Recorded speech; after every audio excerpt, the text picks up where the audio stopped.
Family card কর্মসূচির তথ্য সংগ্রহকারী ও supervisor নিয়োগে অনিয়মের অভিযোগ তুলে গাইবান্ধার ফুলছড়ি উপজেলা নির্বাহী কর্মকর্তার কার্যালয়ে ভাঙচুর চালিয়েছে নিয়োগ বঞ্চিতরা। এই ঘটনার পরবর্তী পরিস্থিতি জানাতে গাইবান্ধা থেকে সরাসরি যুক্ত হয়েছেন সহকর্মী ঋক্তু প্রসাদ। ঋক্তু, জানাবেন যে আজকে সেখানকার পরিস্থিতি আর এই অনিয়মের বিষয়ে প্রশাসন থেকে কোনো আইনগত ব্যবস্থা নিয়েছে কিনা, এছাড়াও স্থানীয়রা কি বলছেন, সব মিলে জানাবেন।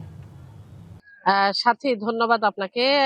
জানিয়ে রাখি যে গতকাল ফ্যামিলি কার্ড শুমারিতে তথ্য সংগ্রহকারী ও সুপারভাইজার পদে যে নিয়োগের অনিয়মের অভিযোগ এবং যে নিয়োগ প্রক্রিয়া স্বচ্ছতা হয়নি, এটি নিয়ে কিন্তু সুন্দরগঞ্জ এবং ফুলছড়ি উপজেলা বিক্ষোভ অনুষ্ঠিত হয়েছে।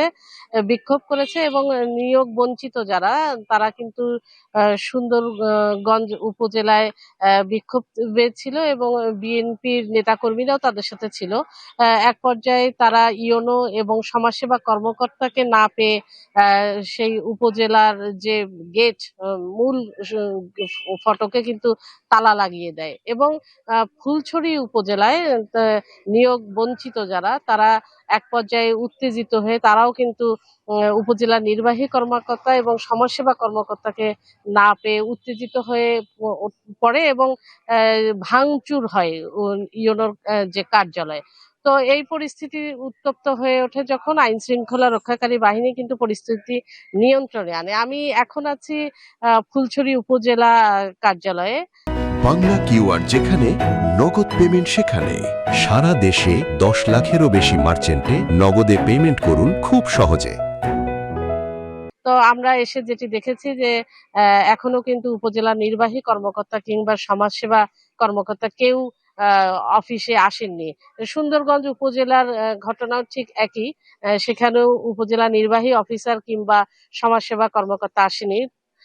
এবং সুন্দরগঞ্জে যে মেইন গেটে যে তালা লাগিয়ে দেয়া হয়েছিল, আজকে সেই তালাটি কিন্তু নেই, যেটি আমরা উপজেলা সূত্রে জেনেছি। তারা বলছেন যে কে বা কারা সে তালাটি খুলে ফেলেছে তারা সেটি জানেন না। তো পরিস্থিতি আজ স্বাভাবিক রয়েছে। আমরা সদর থানার 2 উপজেলারই যে থানার কর্মকর্তাদের সাথে কথা বলেছি, তারা জানিয়েছেন যে কেউ কোনো অভিযোগ দায়ের করেননি। তো এখানকার যারা স্থানীয় যারা আছে তাদের সাথেও আমরা কথা বলেছি।